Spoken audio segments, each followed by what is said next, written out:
नमः पार्वती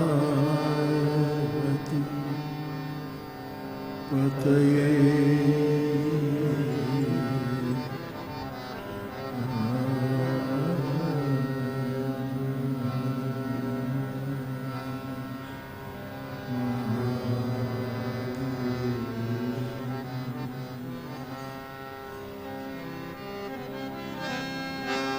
श्री राम जय राम जय जय राम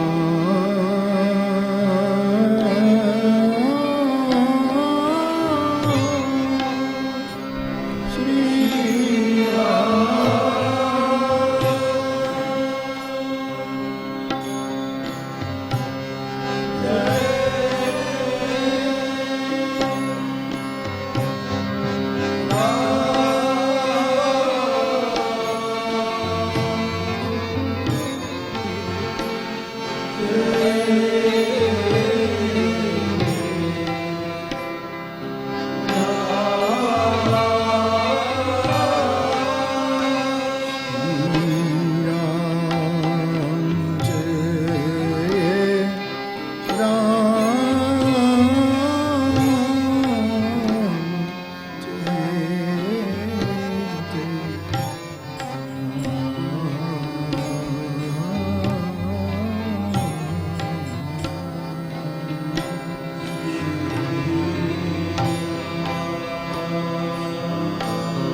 हनुमान जयंती के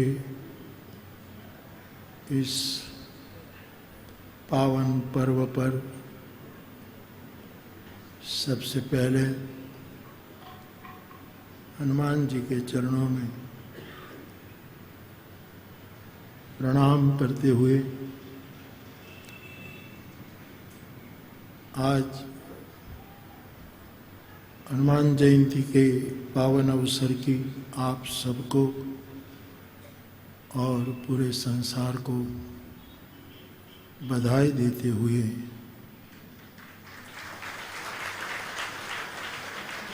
हनुमान जी की सन्निधि में, इनके चरणों में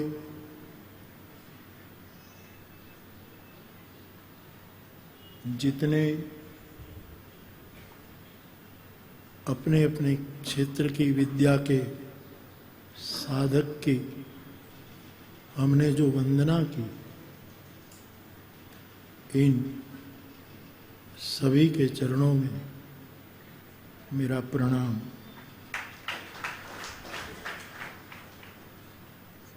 गत 3 दिनों से गुरुकुल में अस्मिता पर्व 16 चल रहा था। उसमें अपनी उदारता से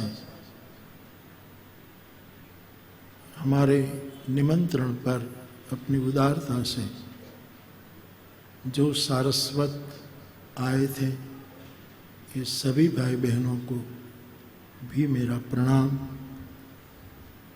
आप सभी भाई बहन और पूरा संसार विज्ञान के सदुपयोग से इस सात्विक कार्यक्रम का दर्शन श्रवण कर रहे हैं। इन सभी को और अन्य सभी को मेरा प्रणाम। 3 दिनों से मैं चुपचाप बैठकर सुनता हूँ, फिर चौथे दिन बोलना होता है। तब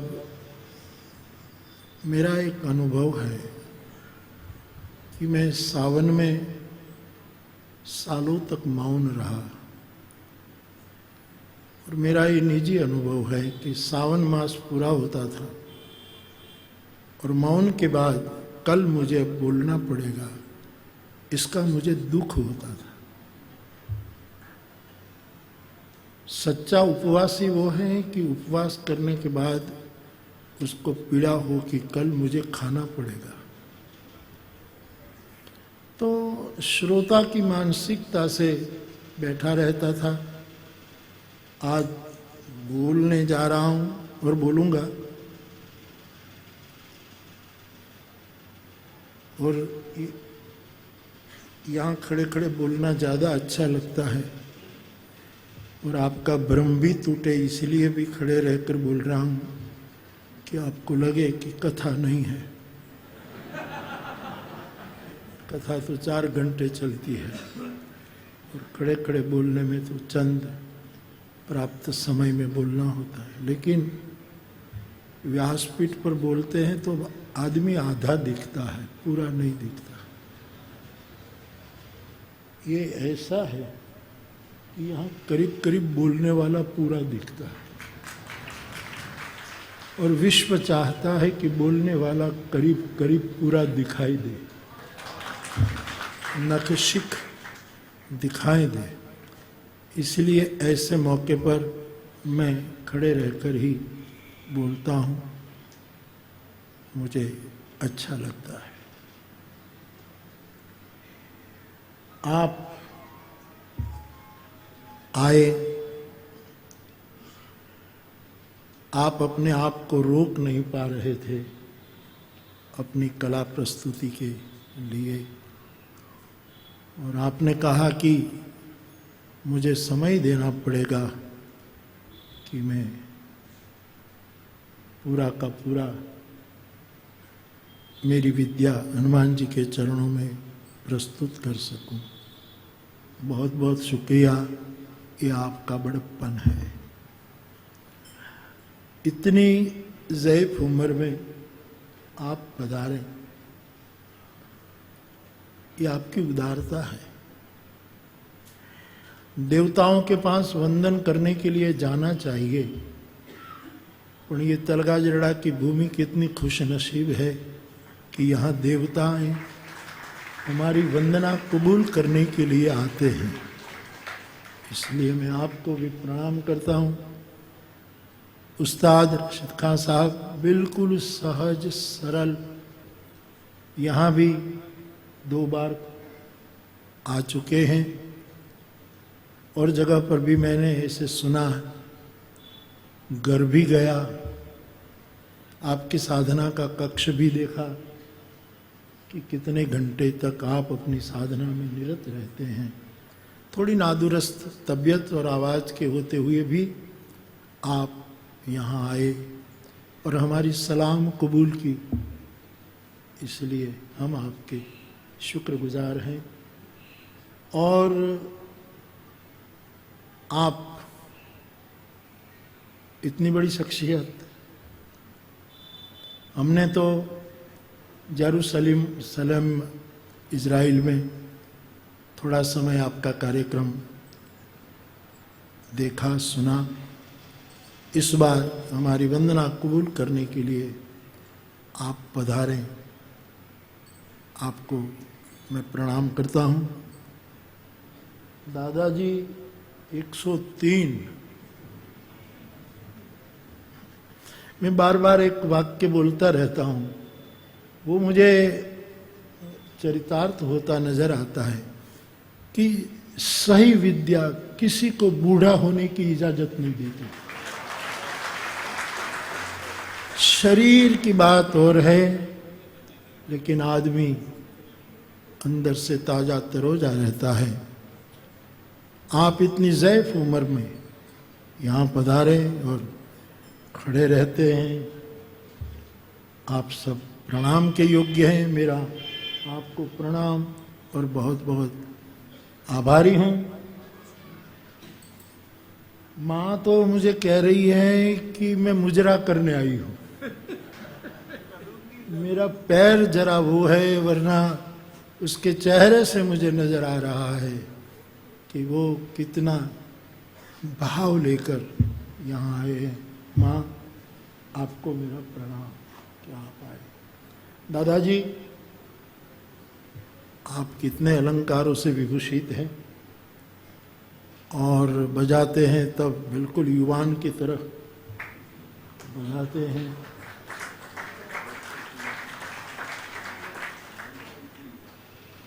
और आपने जो अपनी विद्या प्रस्तुत की, आप यहाँ आए और आपने मुझे कहा,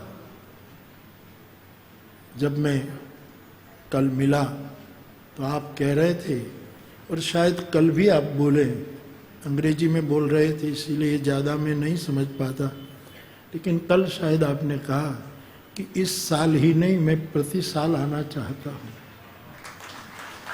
स्वागत है। जब जब आपको अवसर हो आप आ सकते हैं। और कमल जी, आप किरदारी में भी आपकी हाइट है, ऐसे भी हाइट है, लेकिन आंखें इतनी नम क्यों है? मैं कल से देख रहा हूँ, आंखें नम क्यों है? और साहब, सही विद्या के उपासक की यही एक सबसे बड़ी उपलब्धि है कि ऊंचाई पर जाने के बाद भी वो कितने सरल और विनम्र पेश आते। प्राण साहब को हम मिलने गए, बिल्कुल बेहोश जैसी स्थिति है। अस्पताल से ही आए थे, हमको समय मिला, हम गए। औरों को नहीं पहचान पाए प्राण साहब, लेकिन आशा बहन को पहचान गए, आशा बहन पारेख को। उसका 2 बार हाथ पकड़ करके वो मुस्कुराए, उसको वो पहचान गए। उसको पता नहीं कि ये लोग क्यों आए। हाँ, इतना उसने जरूर किया कि हनुमान जी का अवार्ड वाला जो हमने दिया ना, तो उसने हृदय से लगाने की कोशिश की और उसके चरण छुए, हमारी बंदगी पहुंच गई। बहन जी को, उसकी श्रीमती जी को हम मिलकर के बड़ी मुश्किल से वो वंदना करके आए। यानी आप सब यहाँ आए, एक शेर कहने का जी करता है, चेहरा तो तुझसे भी हसीन कहीं से ढूंढ लाऊंगा।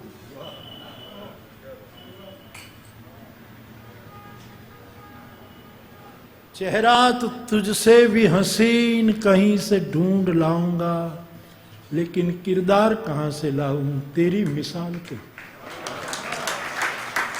कहां से लाऊं ये किरदार कि जो तुम्हारी मिसाल के हो?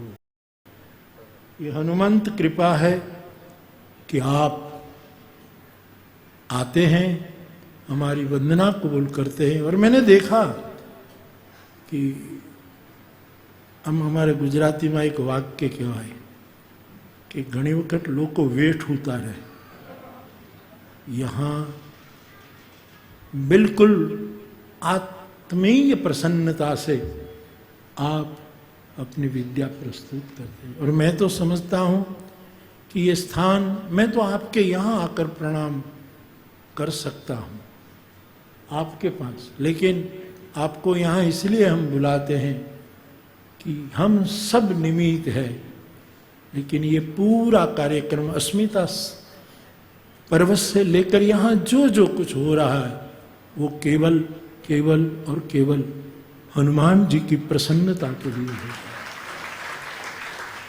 वो प्रसन्न रहे,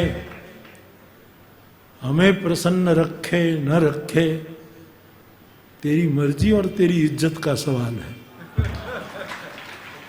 लेकिन तुम प्रसन्न रहे। कल हमारी बहन श्री कविता जी, यहां एक बार हम बैठे थे, गौरांग भाई आए, बहन जी आई, मैं झूले पर था और वहां कुर्सी पर बैठकर आपने गाना सुनाना शुरू कर दिया। ये सरलता, ये सहजता में जब देखता हूं तब मुझे लगता है कि देवताओं की कल्पना हम केवल स्वर्ग में किया करते हैं, लेकिन ये कलयुग अच्छा नहीं है कि हर एक देवता कलिवर बदल करके हमारे सामने पृथ्वी पर आते हैं। और वो तो घमंडी देवता है, द्वेषी और ईर्षा करने वाले देव है, जिसको श्रीमद् भागवत जी में, रामचरितमानस में इवन बहुत स्वार्थी कहा गया है। लेकिन ये सब देवताई लोग यहां आते हैं। कल कविता जी भजन सुना रही थी तो मैंने ही पूछा कि एक गजल भी गाई जाए, तो किसी ने कहा कि एक पिक्चर का गीत। अब नए पिक्चर जो होते उसके गीत मैंने पिक्चर देखे नहीं, नए और उसके गीत मैंने सुने नहीं, मैं तो पुराने गीतों का आदमी हूँ। तो आपको संकोच हुआ शायद कि यहाँ फिल्म का गीत कैसे गाएं, ऐसा आपको संकोच। लेकिन हम गांवों में बच्चों को चाय पिलाने की आदत डाल देते हैं तो वो बाप से पहले जाग जाते हैं कि चाय पीना मिलेगा, वरना बापा चाय पीकर निकल जाएगा खेत में, दफ्तर में, कहीं भी, तो पहले जाग जाते। मैंने इसको फिल्म गीत सुनाने की आदत डाल दी।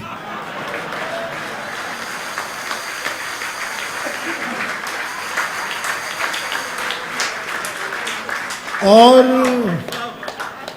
वो आदती है, इसलिए यहाँ आने वाले कोई भी आर्टिस्ट जरा भी संकोच न करे। मेरे लिए फिल्मी गीत भी हनुमंत बंदगी है। मैं किसी को अछूत नहीं समझता हूं। समरसता यदि तलगा जरड़ी धूल में न हो तो किसकी खाक छानेंगे, कहां जाएंगे। तो मेरा हनुमान आदती है। आप सब जानते हैं कि कभी कभी बीच में मैं भी फिल्म की पंक्ति उसके प्रति लगाकर, इतना गाना नहीं आता, लेकिन आप कहे तो एक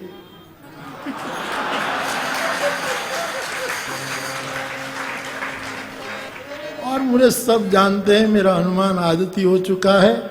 जब किस 9 दिन में कभी न गाऊं तो मेरा श्रोता तो नाराज हो न हो, लेकिन उसका मुंह जरा लटक जाता है कि भाई भजन सुन सुन कर मैं थक गया हूं। और भजन, हनुमान चालीसा, हनुमान बाहुक, ये सब सुन सुन करके मैं कभी कभी अयोध्या से निकल जाता हूं। तलगा जरड़ा तेरे पास आया हूं, कुछ और नई चीज सुना प्यारे।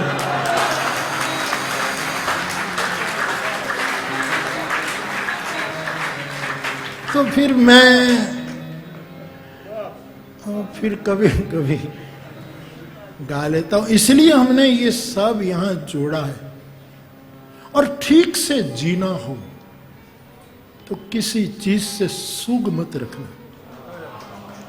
क्योंकि सुख जीवन जीने का एक रास्ता नहीं है। सबको अपनाओ, सब में अच्छाएं हैं। मेरा तुलसी तो कहता है जड़ चेतन गुण दोषमय विश्व किन्ह करता।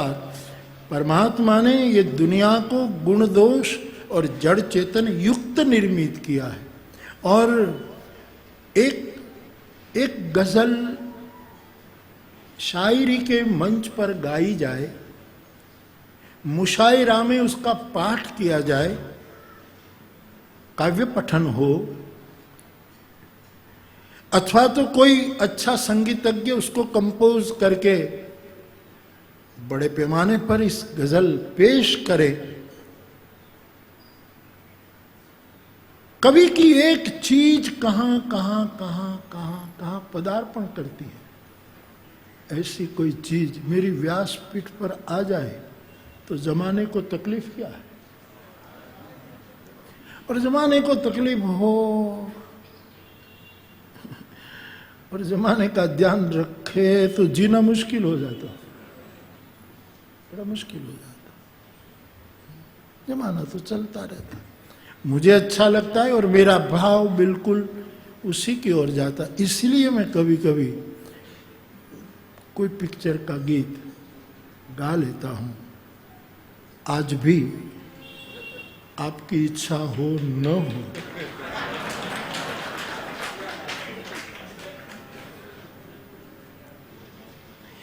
मैं नर्तक तो नहीं हूं,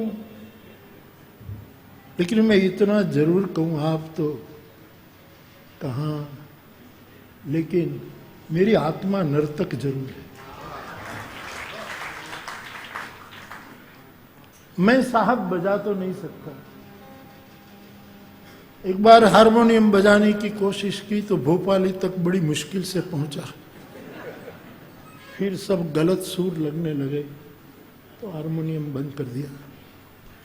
तबला बजाना साधुओं की खानदानी में होता है, इसलिए वो थोड़ा कभी कभी बजा लेते हैं, ताल समझ लेते हैं।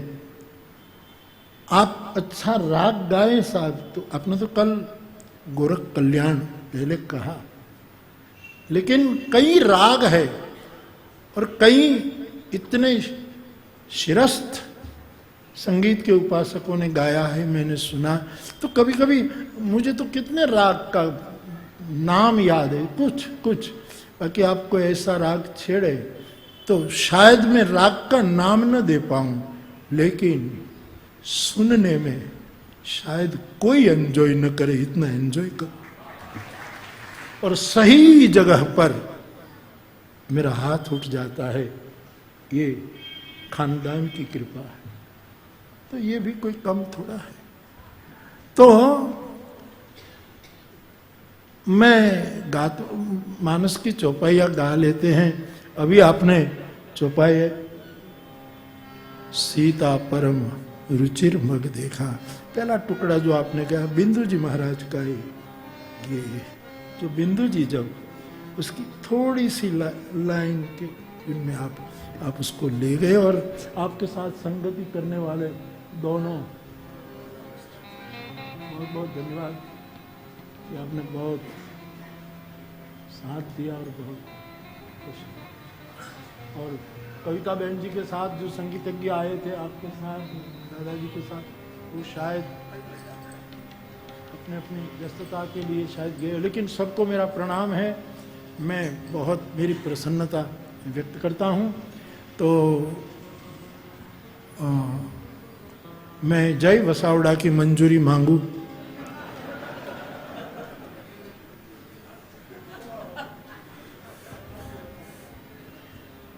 लेकिन क्या गाऊं, क्या सुनाऊं।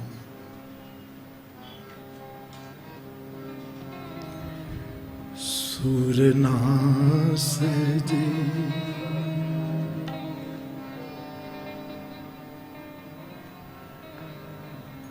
सुर ना सजे, क्या गाऊं सुर ना सजे। कीर्तन से गाओ।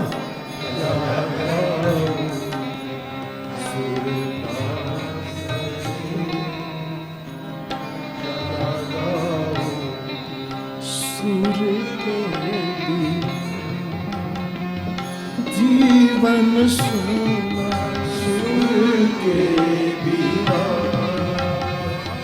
जीवन सुना सुर से क्या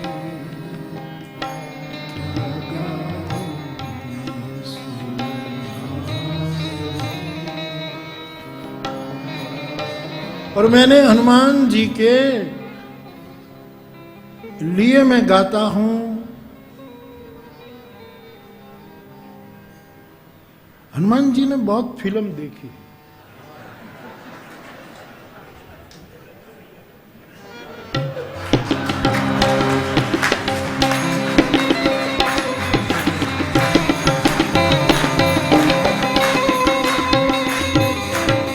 अब आपको लगेगा कि ये कहां से नई रामायण ले आया, हनुमान और फिल्म देखे। लेकिन फिल्म में केवल अभिनय देखना ये तो है ही, बहुत विधाएं होती है। लेकिन मैं इस रूप में कहता हूं कि हनुमान जी ने सबसे पहली फिल्म देखी सूरज।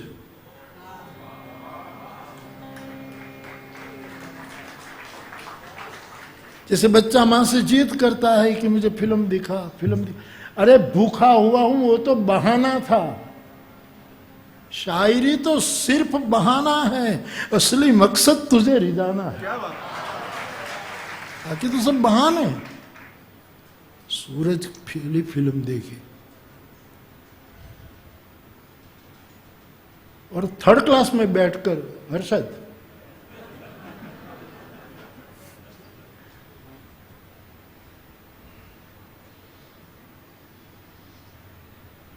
मैं तो ये, लेकिन उसने फिल्म मानी। ये जो आजकल की फिल्में हैं वो तो मैं देख भी नहीं पाता। पहले की जो फिल्म जो है, अभी अभी हमारे जोधा अकबर की बात हुई, मैंने आपको कहा कि मैंने अभी जोधा अकबर देखी।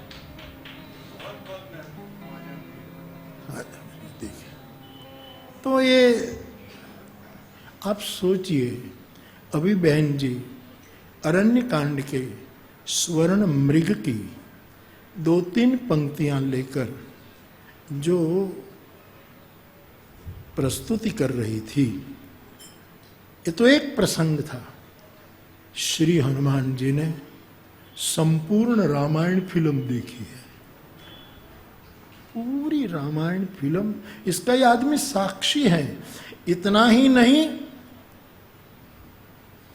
पार्ट भी किया है, उसमें रोल भी किया है। दादा फाल्के अवार्ड उस समय होता तो मेरा हनुमान ले जाता। मेरे कहने का मतलब, मन्ना डे साहब ने ये जब मुंबई में हमने इसकी वंदना की, प्रार्थना की, तब उसने ये पंक्तियां गाई थी। तो मेरे कहने का मतलब, मेरा हनुमान आदती हो चुका है। इतना ही नहीं, कई साधु संत भी आदती हो गए हैं। चौपाई कम सुनते हैं, फिल्मों की पंक्ति मुझसे ज्यादा सुनते हैं। इसलिए कभी कभी मैं कहता हूं कि मैं बाबा ने बगाड़वानो धंधो शुरू कर्यो। और कभी कभी मुझे कहते भी है कि बापू इस बार आपने ये टुकड़ा क्यों नहीं, निज आनंद के लिए, और हम कहाँ गा सकते। हमारे एक महात्मा जी जो आए हैं, बैठे हैं, एक पैर कपड़े पहनते हैं, आज इधर कल उधर घूमते रहते पूरी दुनिया में। तो मेरे पास यहाँ चित्रकूट में बैठे थे और फिल्म का गीत गाने लगे। मैंने कहा बाबा, हम तो संसारी लोग हैं, पर आप विरक्त हैं, कुछ नहीं रखते, और आप फिल्म के गीत गाते हैं तो आपकी चर्चा नहीं होती। तो मैंने सोचा कि ये क्या जवाब देगा बाबा। तो उसने मुझे क्या कहा पता, आजकल तेरे मेरे प्यार के चर्चे हर जुबान पर। महाराज जी एक बार खड़े हो जाइए। ये फकीर, उसने मुझे ये सुना है, सबको मालूम है और सबको खबर हो गई। सच्ची वस्तु कहीं से भी पेश हो, मुशायरा में पेश हो, काव्य पठन में, तो व्यासपीठ उसको अस्पृश्य क्यों रखे। तो इसीलिए मैं वो कहता हूं, शिव तंत्र में कई प्रकार के शिव तंत्र है हमारे यहाँ। कश्मीर में भी शिव तंत्र का इतना विपुल प्रचार है। शिव तंत्र में पढ़ रहा था केवल जानकारी के लिए। तंत्र में मेरी रुचि नहीं है, न मेरा स्वभाव है। मैं केवल हरि नाम का मंत्र का प्यासा हूं। तंत्र मेरे बस की बात नहीं। लेकिन मैं पढ़ रहा था तो उसमें शंकर की उपासना के लिए, शिव प्रसन्नता के लिए कई विधाएं हैं, कई प्रकार के रास्ते हैं। इनमें एक रास्ता ये है कि जो 5 वस्तु को संभाले वो शिव को पा सकता है। मुझे बड़ी खुशी हुई ये बात पढ़कर। उसमें है जिसके पास सूर है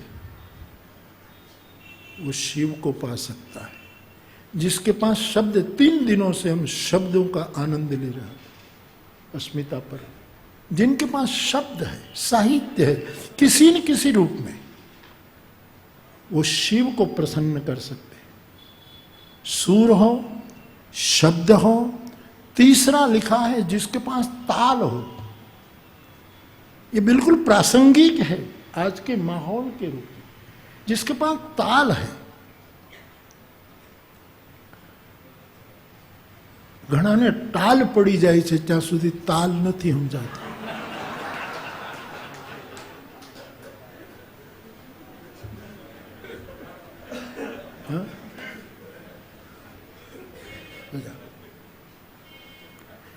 ताल से हाँ मेहंदी जाना है। ये मेहंदी भी हमारा एक अच्छा उस्ताद है।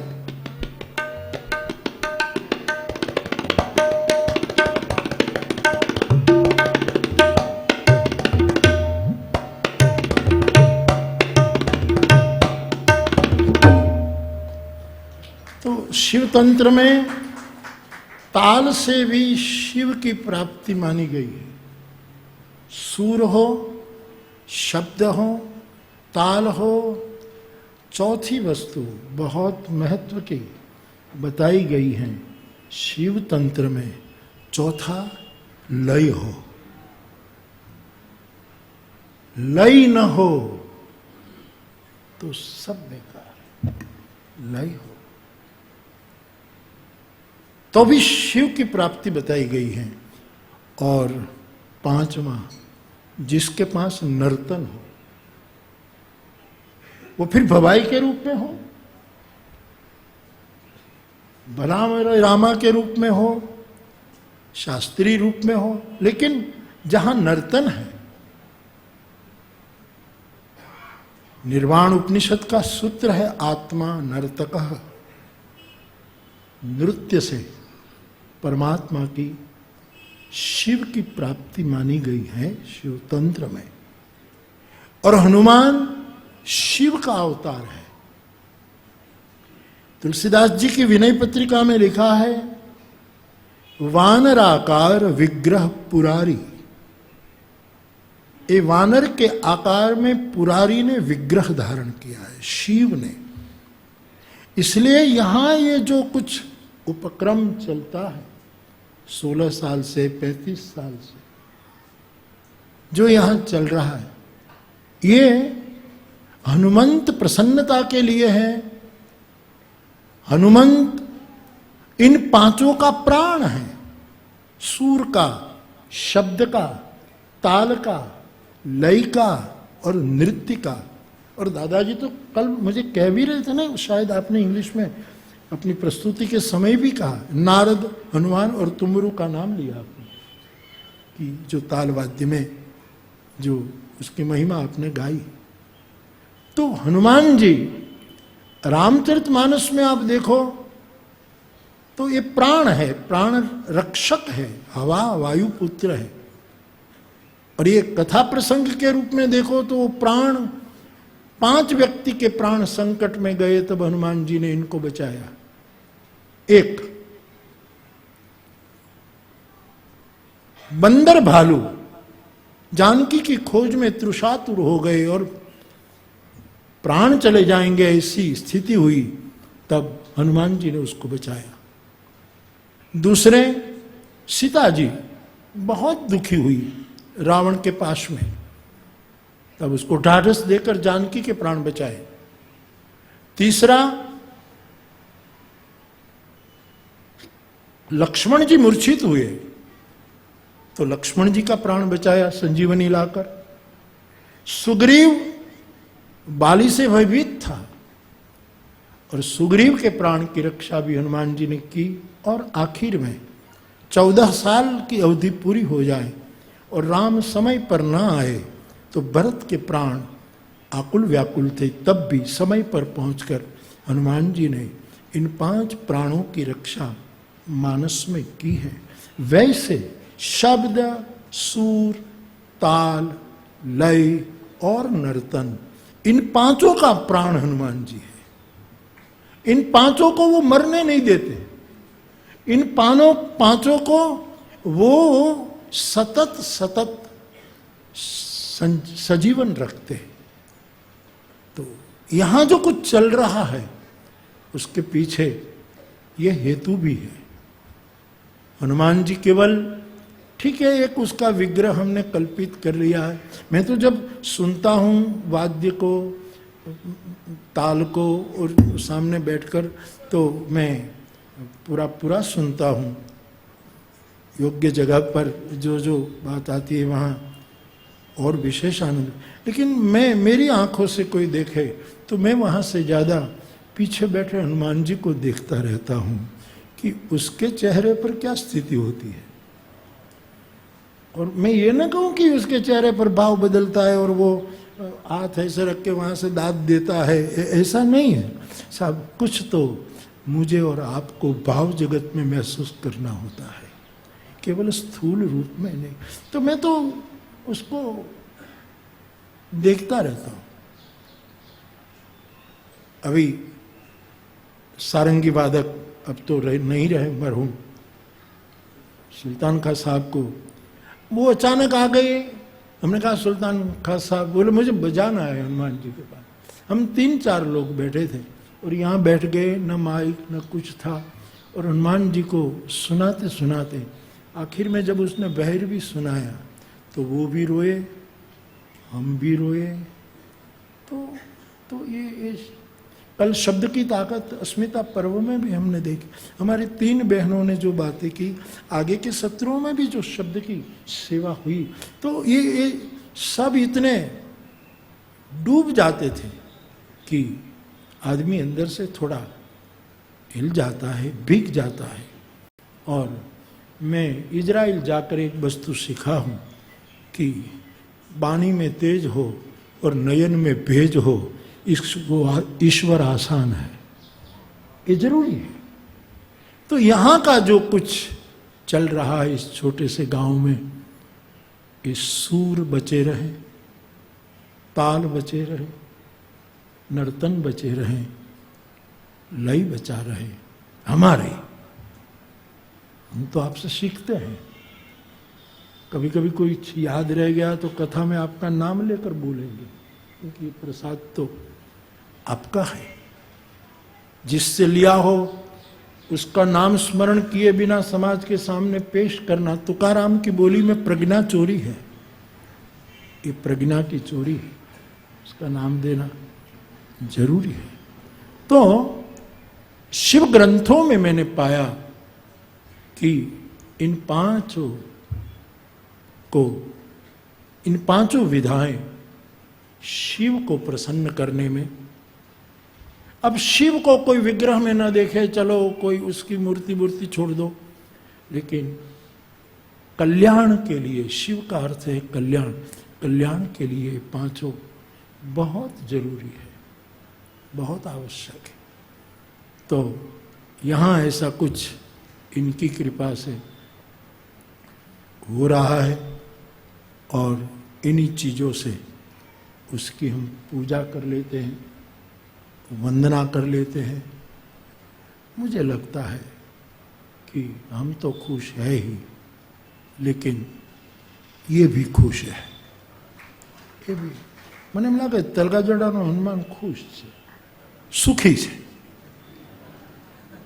નથી તેલ ચડાવતા એટલે સુખી છે। હનુમાનને દુખી કર્યો છે તેલ ચડાવીને। અને हनुमान जी को पुरुषार्थ नहीं करने वाले लोग बहुत पूछते हैं, और हनुमान जी का प्रधान मंत्र है तू पुरुषार्थ कर। मैंने राम के लिए, पूरे संसार के लिए पुरुषार्थ किया। हमारे ये साहित्यकार लाइट मूड में नहीं कहते कि 12 शनिवार से एक आदमी हनुमान जी से कहता था कि 10 लाख की लॉटरी लगा दे, 10 लाख रुपए की लॉटरी लगा दे। तेरे तू तो पूरी लंका देख आया है, लंका जला आया, तू खुद लंका स्वर्ण का है, तो 10 लाख की लॉटरी लगा दे। तो फिर हनुमान जी से नहीं रहा गया। उसके बाद के शनिवार में जब वो कहने लगा कि हनुमान की लॉटरी 10 लाख की लॉटरी लगा दे, तो हनुमान जी, पुजारी ने सिंदूर से हाथ जो चिपका दिया था, वहीं से बड़ी मुश्किल से हाथ हनुमान जी ने उखेड़ा और 2 थप्पड़ मारी उस आदमी को। उसने कहा कि ना આપી શકાતું હોય तो खींच શું કામ કરો છો, એટલી બધી ના પાડી દેવી, ना मना कर देना चाहिए, इतना गुस्सा करने की क्या जरूरत थी। हनुमान जी ने कहा बेटा गुस्सा नहीं करना हूँ, थप्पड़ इसलिए मार रहा हूँ कि पहले लॉटरी तो खरीद, 1 रुपये का काम तू कर, तो फिर तू 1 पैसा देगा तो वो 10 लाख देगा। तो इतना पुरुषार्थ का देव है। हमने केवल सिंदूर लगाकर, तेल चढ़ा करके, उसको उड़द के दाने चढ़ा करके पुजारी की कमाई बढ़ाई। कितना अद्भुत! ये मैं हनुमान जी को मानूं, कौन नहीं मानता।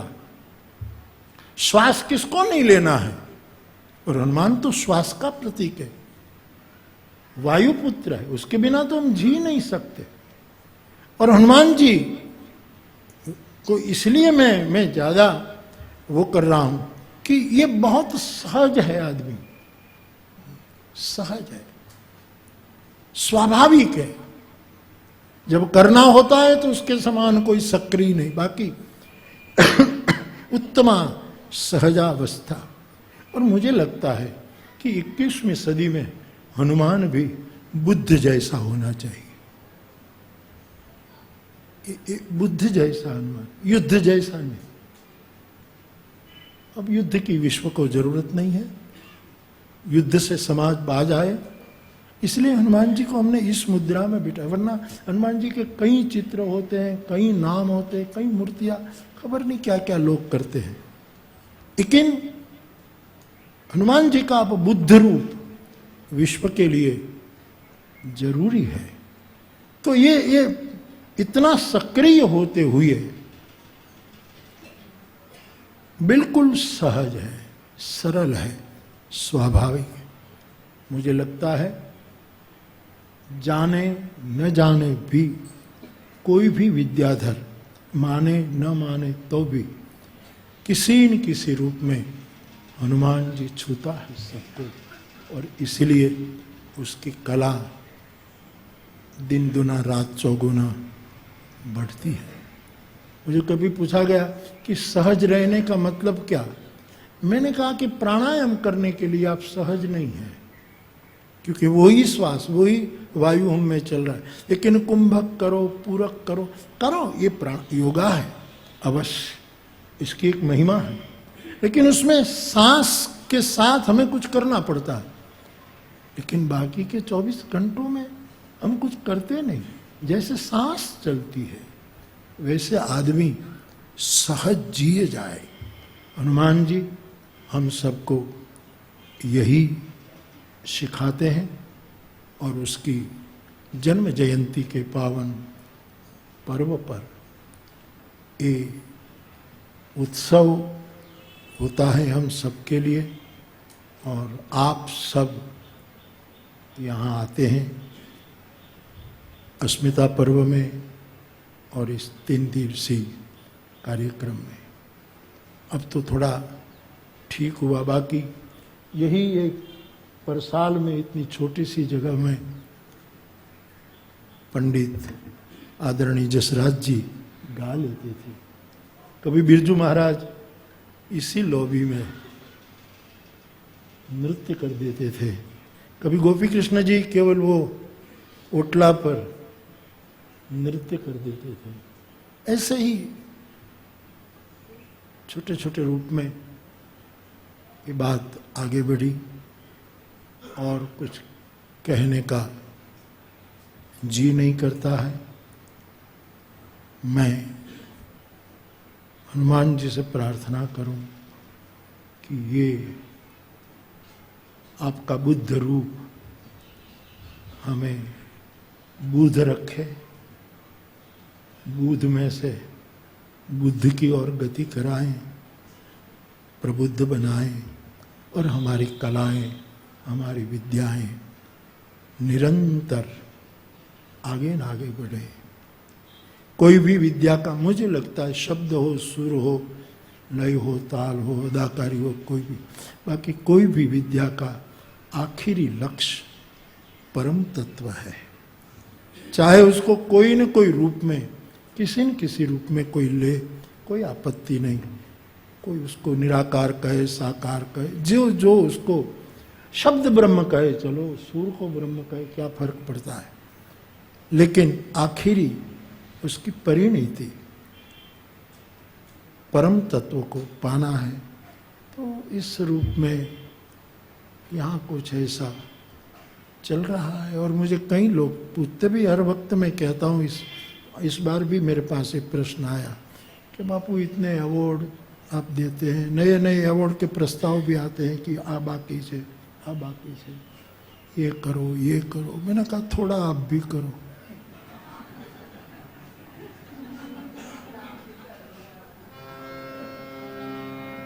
ये अकेला थक जाए, ये अकेला थक जाए, मिलकर बोझ उठाना, साथी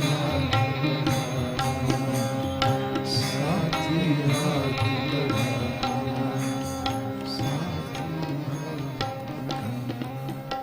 संगच्छध्वम।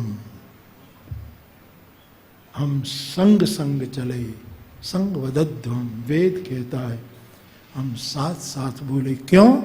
कि हमारे पूर्वज ऐसा ही करते थे। संजानाना उपासते। तो इसी अर्थ में हम ये किए जा रहे हैं। और मेरा एक वाक्य आप सभी, जैसे सबको याद है, रिकॉर्ड है, मैं कभी इसी बात में नहीं रहता कि कभी ये न चला तो क्या। मैं उसकी चिंता नहीं करता। अभी तो चल रहा है, चलेगा, लेकिन कभी न भी चले तो गुजराती में मारू एक वाक्य है, નથી રમતા। આપણે क्या कांपो भरीने बैठा છીએ कि બધું આપણે જ કરવું। लेकिन इनका जब तक अनुग्रह होगा, बहुत दिनों के बाद शहर में जश्न चराग है। बहुत दिनों के बाद, ये कलयुग बहुत समय के बाद आया है। सतयुग देखा नहीं, त्रेता देखा नहीं, द्वापर देखा नहीं, खबर नहीं। ये कलयुग को मैं बहुत अच्छा कहता हूँ। ये नई नई चीज देखिए, हमारे विद्वान जी बजा रहे थे इजराइल में तो मैंने देखा कि आपका बेटा जब बजाता था, हमारा जितनी समझ थी उसमें कभी कभी वो टुकड़ा जब मारता था तो वो तो लगता था कि बाप से बेटा आगे गया। नई नई चेतना जो जो आगे आ रही है। कलयुग बहुत अच्छा काल है। कई लोग अकारण कलयुग में थक गए हैं। 103 साल ये माता जी, ये कलयुग बहुत अच्छा है। मुझे मैं सतयुग की मांग न करूं,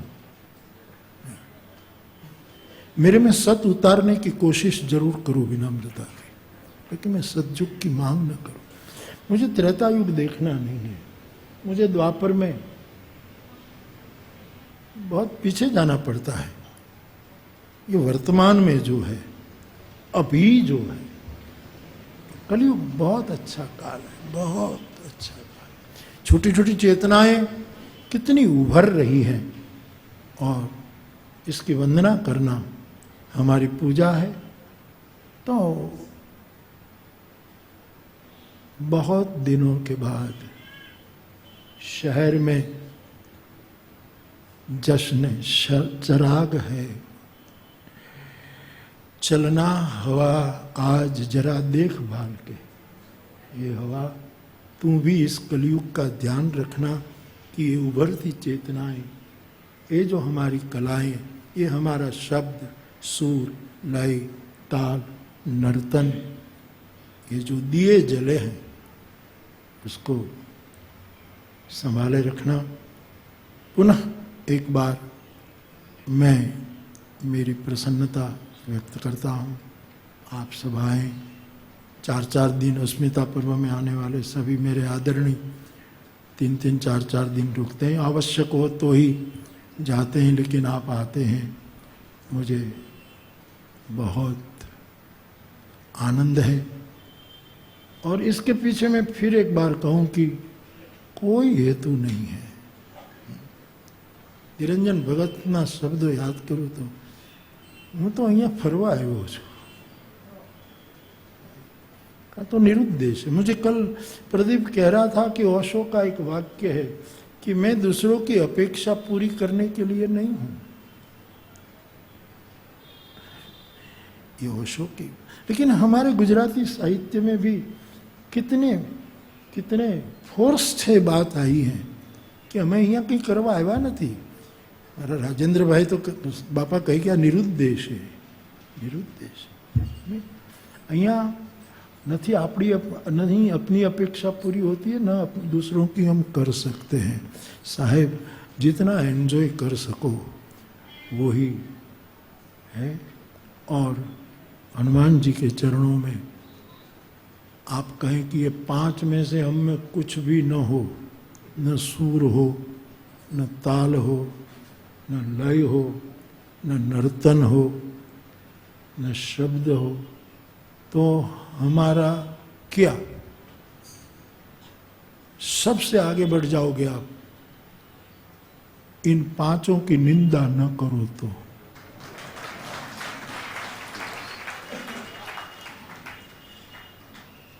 नहींतर કે આ બધું શું?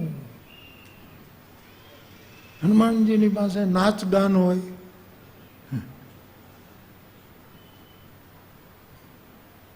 એની પાસે જ હોય। ઘાયલ की ગત ઘાયલ જાણે તો શું જાણે, પણ એની અને હવે તો બધા ટેવાઈ ગયા છે એટલે કોઈ વસ્તુનું કંઈ પેલું થતું નથી। પણ आप यहाँ आते हैं उसकी बहुत खुशी है, प्रसन्नता है। आते रहिएगा। आखिर में जो मैं अक्सर पूरा करते समय बोलता हूँ वो चंद शब्द बोल दूँ। दिलीप साहब को मिलने गए हम, अवार्ड देने। दिलीप साहब जब स्वस्थ होते हैं तब खबर नहीं कहाँ से ऐसा अद्भुत अशार खोज कर पेश कर देते हैं, कहाँ से लाते। एक तो जबान की ताकत। तो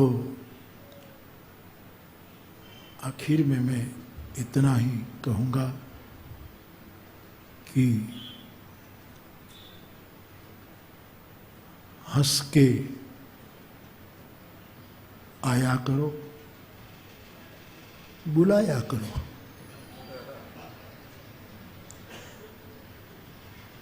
और दूसरा अर्थ नहीं लेना, मैं फिर चौखट भी कर दूं। हंस के आया करो, बोला करो, बुलाया करो। ये बाप का घर है, आया जाया करो। और बाप मीन्स मैं नहीं। और हमारे गुजराती में बाप के दो अर्थ होते, बाप जो अपना बाप हो, और बेटे को भी हम बाप कहते हैं, बाप। इसलिए मेरा संबोधन बाप से ही शुरू होता है। तो तुलसीदास जी ने भी बाप शब्द का प्रयोग किया है। तो ये आपका है, सही में आपका है, ये कोई कहने के लिए नहीं है, ये कोई औपचारिकता नहीं है, सही में आपका। एक बार तो एक बाबा आया था, मैं बैठा था, मुझे कहे कि हनुमान जी का मंदिर बनाना है और स्लेब के सीमेंट और लोखंड टूट रहा है। मैंने कहा बाबा ये हमारा काम नहीं, हम कहाँ से लाए, हमारे भी 2-3 कमरे बन रहे, उसमें सीमेंट नहीं है। अरे बोले बापू आप तो क्या नहीं है, क्या नहीं कर सकते, बड़े बड़े उद्योगपतियों का नाम देने लगे। मुझे याद नहीं इतना, उनको उद्योगपतियों का नाम याद है। अरे आपका एक इशारा काफ़ी है। मैंने कहा लेकिन बाबा करना क्या? बोले हनुमान जी का मंदिर बना। बहुत जिद पकड़ी, तो मैं कभी ऐसा साहस न करूं, क्योंकि बोलूं तो फिर निभाना पड़ता। तो मैंने बोल दिया ये हनुमान जी का मंदिर आप रखो, हम निकल जाए यहाँ से, खाली हमको दर्शन करने आने देना, बाकी ले ये रसोड़ा चला, अस्मिता पर्व कर, और ये सबका सम्मान कर, और ये लिस्ट दे दूंगा कि यहाँ इतनी प्रवृत्ति होती है, ये सब तुम करो, संभालो। मैंने कहा मैंने तो बोल दिया, और ये बाबा कहेगा ला तो हमको निकल जाना पड़ेगा, लेकिन मैंने विश्वास से कह दिया। खबर नहीं क्या हुआ, उसने कहा कोई बात नहीं, अब मंदिर नहीं बनाना है, अब जब इच्छा होगी तो यहाँ आ जाएंगे। मैंने कहा तेरी जबान पर सरस्वती बैठ गई, वरना एक तो हमें बाबा छिए ने तू વધારે बाबो करी दे तुमने, साहब ऐसी स्थिति। तो बाप सही में दिल से कहता हूँ आपका है, गुरुकुल आपका, इसलिए आप आते रहिएगा। आप सब बड़े अच्छे, बड़े अच्छे। और मैं मार्क करता हूँ साहब कि इनके अंदर की हलचल कितनी है, अंदर संवेदनाएं कितनी पुरसुकू लगती है। झील के पानी पे बत, जावेद अख्तर साहब का शेर, पुरसुकू लगती है इतनी झील के पानी पे बत, पैरों की बेताबियां पानी के अंदर देखी है। ऐसी जो कुछ, तो मैं पुनः प्रणाम करता हूँ। जल्दी हनुमान जयंती आए उसकी प्रतीक्षा में, और हमारे यहाँ कहा जाता है पुनरागमनाय च। रमेश मेहता गुजराती फिल्म के हास्य, उसके घर में जब भी जाता है तो बस एक ही वाक्य बोले, मैं विदा देता हूँ पुनरागमनाय च। हम करी नहीं, ये लटको करता। इस कार्य में मैं किसी का नाम लूँ तो अच्छा नहीं लगता, किसी को मैं समझता हूँ, क्योंकि सब इतने आत्मीय हैं, सब एक दूसरे में मिले। फिर भी आज मेरी प्रसन्नता के लिए कहूँ कि हरीश भाई लगे रहते पूरे सालों के कार्यक्रम में, विनोद भाई जोशी ये भी इतने व्यस्त है, इसमें लगे रहते हैं। हमारे गुरुकुल के सभी, जयदेवનું નામ લઈશ તો उसको नहीं, જયદેવને ક્યારેક કહું તારે બહુ કામ કરવું પડે, તો મને કે પણ હું અહીંયા છું એટલે કરું, બીજે હોત તો હું કાંઈ करत જ नहीं, यहाँ होता है। तो पूरी टीम गुरुकुल की और सभी के प्रति मैं मेरा भाव व्यक्त कर रहा हूँ